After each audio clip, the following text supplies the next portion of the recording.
ओम शिवाय नमस्तुभ्यम। आप सभी का हमारे चैनल कथा सागर में स्वागत है। आज इस वीडियो में प्रदीप जी मिश्रा बताने वाले हैं कि अगर आपको ऐसा लगे कि आप कोई काम कर रहे हैं पर वो काम हो ही नहीं रहा, आगे नहीं बढ़ रहा है, तो इस उपाय को जो प्रदीप जी मिश्रा बताने वाले हैं उसे ज़रूर से ज़रूर करें, सफलता ज़रूर मिलेगी। अब सुनते हैं प्रदीप जी मिश्रा को। घर जाने लगे। जैसे ही घर में पहुंचने लगे इतनी देर में तो घर में आवाज आ रही थी, ओम ब्रह्मवे स्वाहा, ओम विष्णवे स्वाहा, ओम इंद्राय स्वाहा, ओम प्रजापते स्वाहा। जैसे ही यज्ञ की आहुतियों की जब आवाज आई तो इतने में तुरंत दरिद्रता देवी तो भागी और भागकर पीपल के पेड़ के नीचे जाकर बैठ गई। दूसरा मुनि ने कहा, दरिद्रता चलो, ज्येष्ठा ये अपना घर है, तुम्हारा ससुराल, चलो। ज्येष्ठा देवी कहती है, महाराज मैं नहीं जा सकती, पहले या तो यज्ञ बंद करवाओ, पूजन बंद करवाओ, पाठ बंद करवाओ, अनुष्ठान बंद करवाओ, तब मैं तुम्हारे घर में आऊंगी। क्योंकि दरिद्रता उसी के घर में प्रवेश करती है जिसके घर में कभी पूजन पाठ नहीं होता। तो मैं इस घर में जाऊं कैसे? इसके घर में तो पूजन पाठ हो रहा है, मैं नहीं जाऊंगा।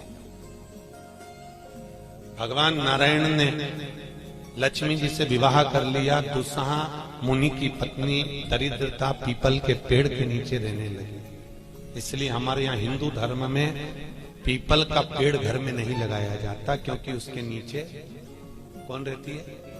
जम के बोलो, दरिद्रता, ज्येष्ठा रहती है। अब दरिद्रता का निवास हो गया पीपल के पेड़ के नीचे। भगवान नारायण लक्ष्मी जी को लेकर घूमने के लिए चले। चलो थोड़ी देर। लक्ष्मी जी बोली, मेरी बहन से नहीं मिले, चलो जरा मिलने। भगवान ने कहा चलो मिलके आते हैं। और जो भगवान मिलने के लिए गए तो लक्ष्मी जी उनके लिए मिठाई का डिब्बा ले गए। अपन किसी के यहाँ जाते हैं तो मिठाई लेकर जाते हैं, मिठाई ले गए और मिठाई ले जाकर जो दिया, दीदी ओ दीदी, दीदी बोली हाँ ले, मैं तेरे लिए क्या लाई हूं, ले। और जो मिठाई का डब्बा दिया, इतने में दरिद्रता ने खोल कर देखा तो उसमें मिठाई थी। दरिद्रता को क्रोध आ गया और दरिद्रता ने कहा, लक्ष्मी तुझे मालूम नहीं कि मुझे प्रिय क्या, मुझे क्या अच्छा लगता है? लक्ष्मी जी ने कहा, मैं जानती हूं तेरे को खट्टा और तीखा प्रिय है, मैं जानती हूं तुझे खट्टा अच्छा लगता है, तीखा अच्छा लगता है, तो फिर मिठाई क्यों लाई? तो लक्ष्मी जी बोली, मेरे को लगा कि हो सकता है शादी के बाद तू चेंज हो गई हो, बदल गई, इसलिए मैं तेरी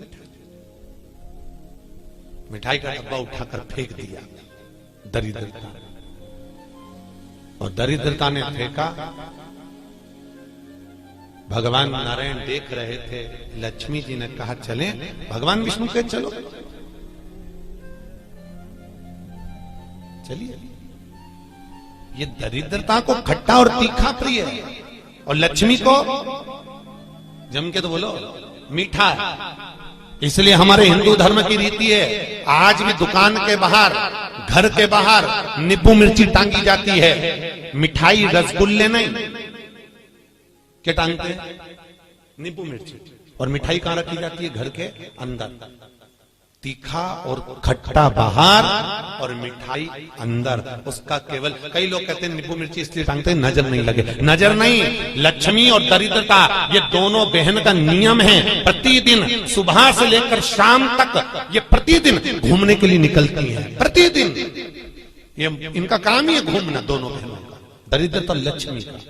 जब इनको भूख लगती है तो दोनों घर में प्रवेश करना चाहती हैं, और जैसे ही घर में प्रवेश करना चाहती हैं तो जिसके जैसी दोनों चलती हैं तो इतने में दरिद्रता देख लेती है कि मेरा भोजन तो बाहर ही टंगा है, तो दरिद्रता खाकर बाहर की बाहर चली जाती है और लक्ष्मी मिठाई के चक्कर में अंदर प्रवेश कर जाती है।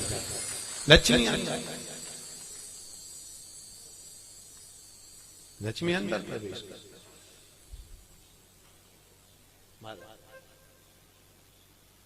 इसलिए आज भी नींबू और मिर्ची, हमारे यहाँ शास्त्र रीति है महाराज, 4 चीजें बेटी की विदाई में नहीं देते। कितनी चीजें? 4। पहली झाड़ू, क्या? झाड़ू। दूसरे नंबर पर चलनी, आटा छानने की चलनी। दूसरे नंबर पर चलनी, तीसरे नंबर पर सुई, और चौथे नंबर पर अचार की बरनी। बेटी की विदाई में नहीं दी जाती। अगर ये 4 चीजें बेटी की विदाई में माँ बाप ऐसे होते हैं कि कुछ सोचते ही नहीं, मेरी बेटी जा रही रख दे, अचार रख दे, तो माँ भी इतने प्रेम से अचार की बरनी भर भर के रख देती है। उनको समझाओ, जिसके घर में ये 4 चीजें मायके की चली जाती है, सुई, झाड़ू, चलनी और अचार, उसका घर फूटने में देरी नहीं लगती महाराज, याद रखिए। उसके घर में फूट डल, पति पत्नी में फूट डलेगी, सास बहू में फूट डलेगी, भाई भाई में फूट डलेगी, तो लोग कहते हैं अच्छा खासा परिवार था, जब से बहू आई तब से घर में ऐसा उपद्रव मच रहा। उपद्रव क्यों मच रहा है? उसका कारण है क्योंकि तुम उसके घर का अचार खा गए, वो बनवा के लिए ही तुमने खा लिया। और अभी भी कह रहे हो हमारी बहू की माँ बहुत अच्छा अचार बनाती है, तुम मंगवा लो, और मंगवा लो, खाओ। महाराज पहले बेटी की विदाई में भेजते थे बड़ी, पापड़, और पहली विदाई में बेटी के भेजते थे बेटी के साथ में मैदे की पुड़ी, एक डलिया में कपड़े में बांधकर, उसमें ना तो नमक डलता था ना उसमें शक्कर डलती थी। क्यों? क्योंकि वो बेटी के विदाई में मैदे की पूड़ी इसलिए दी जाती थी कि हमने ये पूड़ी एकदम फीकी भेजी है, अब चाहे तुम इसमें नमक डालो चाहे इसमें शक्कर डालो, हमने तो हमारी बेटी को तुम्हें दे दिया, एकदम सीधी मैदे की पूड़ी की तरह भेजी है, अब तुम इसमें चाहे कपट भरो चाहे प्रेम भरो, तुम्हारी मर्जी, ये हमने तो दे दी। कन्यादान करे और हम फिरी, हमें कहीं हमने तो देना था, दे दे। इसलिए बेटी के साथ में मैदे की पूड़ी भेजी जाती, मैदे की क्या बोलते हैं उसको, खाजा बोलते हैं, बड़े बड़े ले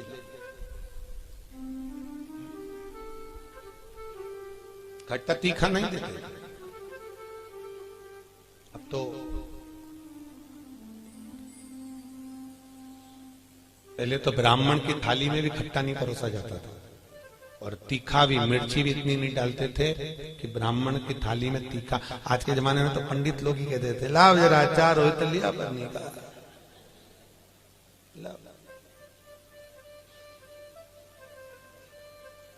पितरों के जो देवता हैं, किनके देवता? पितरों के। पितरों के देवताओं का नाम है आर्यमा। क्या नाम है? आर्यमा। काय पर बैठते हैं? कौवे पर।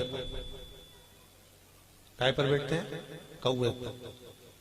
और पितरों के देवता जब आर्यमा श्राद्ध पक्ष में जब घूमने के लिए निकलते हैं तो उनके भोजन में केवल एक मीठा ही दिया जाएगा।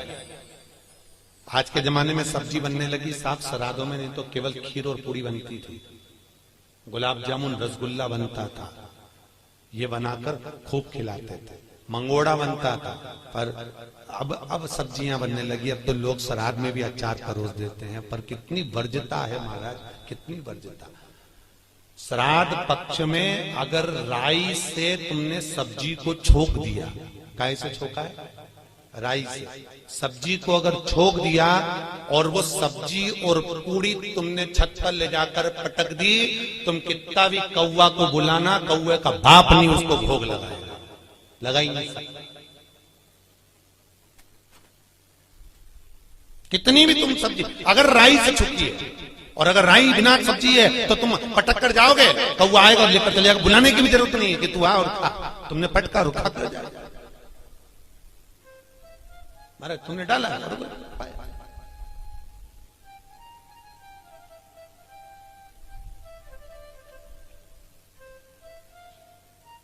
उसको। हमारे यहां शास्त्र का दरिद्रता को खट्टा और तीखा प्रिय है। इतने में भगवान जाने लगे। लक्ष्मी जी ने कहा हमारी बहन से मिलने के लिए आए हो, कोई वर दीजिए। भगवान नारायण ने कहा लक्ष्मी आज शनिवार का दिन है, जिस दिन लक्ष्मी और नारायण दोनों इस पीपल के पेड़ के नीचे आए हैं। सुन दरिद्रता देवी, इस पीपल के वृक्ष के नीचे जो शनिवार को दिया लगाएगा वो लक्ष्मी और नारायण को अपने घर ले जाएगा। इसलिए शनिवार के दिन पीपल के वृक्ष के नीचे दिया का प्रमाण है महाराज। और सुन दरिद्रता देवी, तेरे पेड़ के नीचे जो खाली हाथ आएगा तू उसके घर में प्रवेश करेगी, और जो भरे हाथ से मतलब पानी का लोटा ले जाओ, कंकु ले जाओ, चावल ले जाओ, रोली ले जाओ, कुछ भी, जरा सी शक्कर ले जाओ, गुड़ ले जाओ, आटा ले जाओ, पर पीपल के पेड़ के नीचे कभी खाली हाथ मत जाओ। अगर तू खाली हाथ कोई आया तो तू उसके घर में प्रवेश कर। दरिद्रता देवी बोली, ये तो तूने अपने अपने मन की बात कर ली लक्ष्मी। मेरा क्या पीपल के वृक्ष के नीचे। इतने में तुरंत भगवान बोले, तू बोल तुझे क्या चाहिए। दरिद्रता देवी बोलती है, 7 दिनों में एक दिन मेरा होना चाहिए पीपल के पेड़ के नीचे। भगवान ने कहा मांग ले, केवल एक रविवार का दिन इस पीपल के वृक्ष के नीचे मैं अपने पति को रिझाने के लिए नृत्य करूंगी। और अगर कोई रविवार के दिन पीपल के पेड़ के नीचे आएगा तो मैं उसके घर में हमेशा के लिए जाकर विराजमान हो जाऊंगी। भगवान ने कह दिया तथास्तु, तथास्तु। इसलिए केवल एक संडे का दिन ऐसा होता है जिस दिन पीपल के पेड़ के नीचे दिया नहीं लगाया जाता, बैठा नहीं जाता, प्रणाम नहीं किया जाता, परिक्रमा नहीं लगाई जाती। केवल जिनकी दीवालों पर कहीं पीपल लग जाता है ना, किसी किसी के घर में लग जाता है दीवालों के ऊपर, तुम कितना भी पीपल उखाड़ना वो वापस लग जाएगा, फिर उखाड़ो फिर लग जाएगा। पर पीपल उखाड़ने का भी एक प्रमाण है। अगर पीपल को उखाड़ना है तो केवल एक रविवार के दिन दीवाल के सामने जहां से पीपल उखाड़ना है वहां पर नींबू और 7 मिर्ची रख दीजिए और उसके बाद पीपल को उखाड़ दीजिए और नींबू को वहां पर काट कर छोड़ दीजिए। उसके बाद कभी दीवाल में पीपल लग ही नहीं सकता उस स्थान। अगर एक बार आपने उखाड़ा और उसके बाद नींबू मिर्ची मार दिया, क्योंकि वो खाकर अपना भाग ग्रहण कर कर दरिद्रता चली जाती है, उसके बाद पीपल वहां नहीं लग सकता। लगे दरिद्रता शास्त्र कह रहा है भगवान जितने स्वरूप में विराज रहे हैं। भगवान ब्रह्मा जी कह रहे हैं ये नारायण का मस्तक का है, इनका चरण का है। भगवान विष्णु बोले ये मेरे भगवान, ये मेरे पिता है। और पिता के मन के बात को जानना, पिता के भाव को जानना, पिता और माता को पहचानना, यह बहुत कठिन बात है साहब। दुनिया का कोई व्यक्ति अपने माँ बाप को नहीं जान सकता। जब तक जिंदा है तब तक लगता है ये मेरे हैं, उसके हैं, ऐसा करा वैसा करा, माँ ने ऐसा करा, बाप ने ऐसा करा, परिवार ने ऐसा करा, कुटुंब। अरे भाई चले गए, उसके बाद में फिर रोते हैं, भोग लगाते हैं। क्या मतलब जीते जी दंगम दंगा, मरे पीछे पहुंचा जी गंगा। क्या मतलब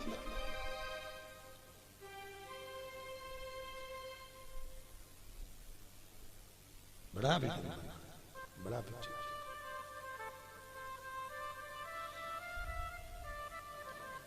हर सेवा तू लगन लगाकर, मन में सच्चा भाव जगाकर, ये की आंखें खोलो रे, जय श्री कृष्णा बोलो रे। तुम मन लगाकर, चित्त लगाकर, अपने मन की वृत्ति को परमात्मा तक ले जाकर भाव से तुम परमात्मा को रिझाओ तो सही। कई लोग कहते हैं हमारी माँ कपट रखती है, हमारे पिता हमको अपशब्द कहते हैं, हमारी माँ हमारी सास हमको आड़त।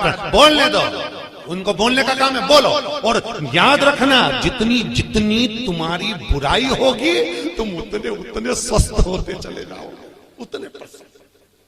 आपको पहले कथा कही थी, 4 धाम मंदिर में एक राजा बीमार पड़ गया, उसका काया गलगल कर नीचे टपकने लगी, काया का रोग हो गया।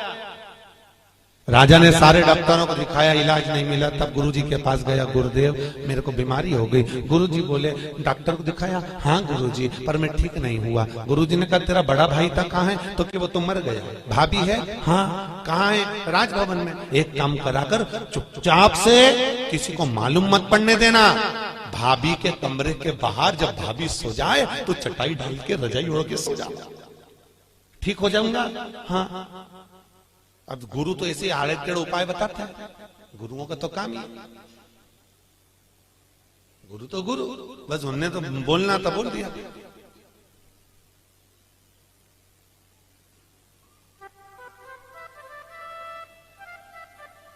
तो गुरु तो गुरु। महाराज भावसर जी, यहाँ सागर के पास में एक गांव है, वहां पर एक महाराज जी रहते हैं। और किसी को सांप डस लेता है ना, तो भले वो हॉस्पिटल में पड़ा हुआ, सांप डस ले और वो फोन पर उनसे बात करा दो महाराज से, वो महाराज वहां से कुछ नहीं कहते, केवल गाली बकते, लपक के उसके कान में, और 15 से 20 मिनट में सांप का जहर उतर जाता। अब गुरु तो गुरु की मर्जी, कमल। यही है इनकी बात में। तुम्हारे उज्जैन के पास में कौन सा गाँव है बाबा? आगर के आगे एक गांव है कोई सा, वहां बिच्छू का जहर उतारा जाता है। किसी को बिच्छू काटा हो तो उसको ले जाए और ले गए, या कुत्ता काटा हो तो ले जाओ और ले गए। जैसी तो वैसी तुमने बस जाके किया, महाराज इसको कुत्ता काट गया, वो उठ के आएगा, बोलेगा चालेगा कुछ नहीं, ऐसा देगा धर के गाल पे और कहते जाओ अड़भंग। गुरु गुरु अड़भंग, ये गुरु का दर्शन कर रहे हो। एक अड़भंग होंगे, हम भले ना मिले हैं पर उनका स्वरूप कह रहा है कि अड़भंग होंगे।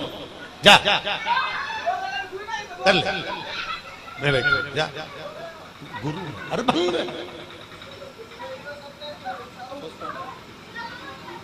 गुरु केवल बता देता है जा ऐसा कर ले, वो गुरु उसके जीवन में उसने जो भजन करा होता है उसका प्रताप की पुण्यता देता है वो कि गुरु जी ने कहा भाभी है, हाँ उसके कमरे के बाहर जाकर चादर डाल के सो जा। गुरु जी उससे ठीक हो जाऊंगा, बिल्कुल हो जाएगा, चल तू सो। एक नौकरानी ने देख लिया, राजा तो भाभी के कमरे में जाके सोता। बताओ भाई मर गया तो इतना खोला राजा।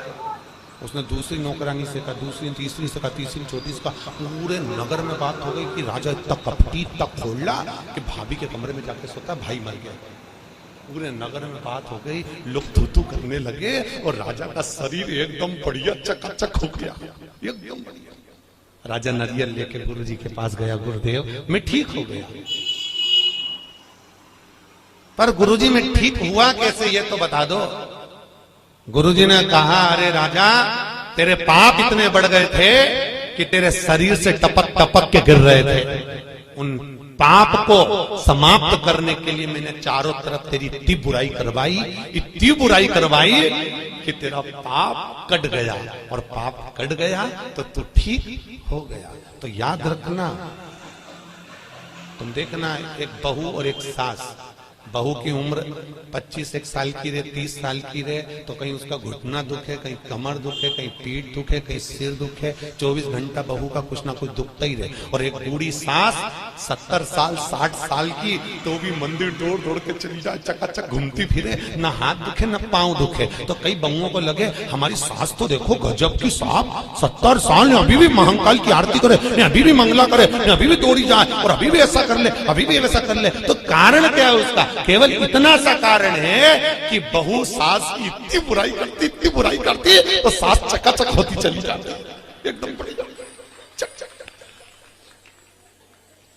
तो निवेदन है आपसे, सास को जल्दी। ऐसी ही जानकारियाँ प्राप्त करने के लिए इस चैनल को लाइक, शेयर और सब्सक्राइब जरूर करें। ओम शिवाय नमस्तुभ्यम।